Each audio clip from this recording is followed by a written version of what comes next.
ప్రశ్నలకి ఆయా శాఖ మంత్రులు సమాధానం చెప్పారు. ఇది ఎంతో మంచి పరిణామం.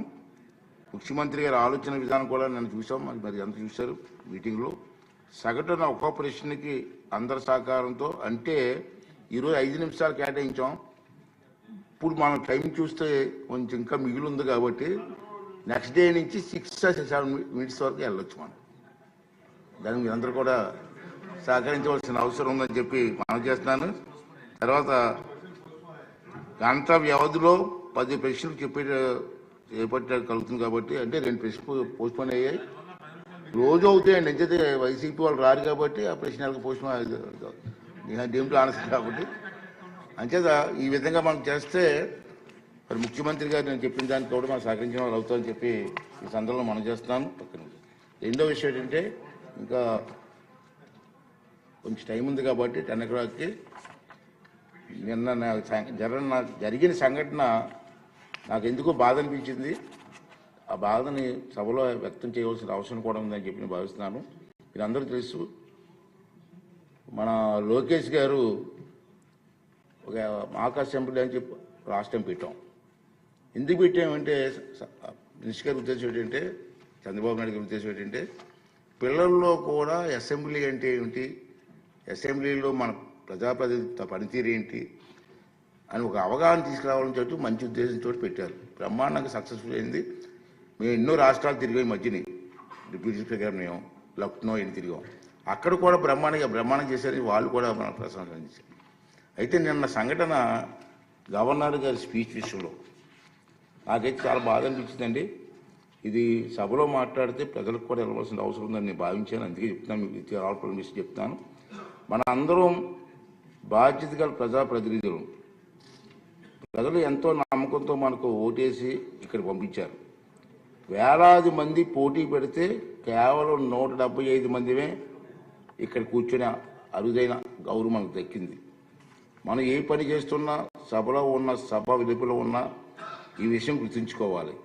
సభా గౌరవాన్ని పెంచకపోతే పర్వాలేదు, కానీ దిగజార్చే హక్కు మాత్రం మనకు లేదు అన్న విషయాన్ని ప్రతి ఒక్కరు గుర్తుంచుకోవాల్సినటువంటి అవసరం ఉంది. దురదృష్టవశాత్తు నిన్న మనం ఆహ్వానం మేరకు సభకు వచ్చేసిన గవర్నర్ గారు ప్రసంగిస్తుండగా మనం చూసిన దృశ్యాలు మనకు ఖచ్చితంగా తలవంపులు తెచ్చేవే. చాలా బాధ అనిపించింది. ప్రజలు మన నడవడికని నిశ్చంతగా కనిపెడుతూ చూస్తూనే ఉంటారు. అవకాశం దొరికినప్పుడు బుద్ధి చెప్పడానికి వెనకాడరు. నాకు మరీ బాధ కలిగిన విషయం ఏంటంటే, విద్యార్థుల్లో చట్టసభలు అంటే అవగాహన పెంచే ఉద్దేశంతో వారిని సభా కార్యక్రమాలకి చూసేందుకు ఆహ్వానించాను.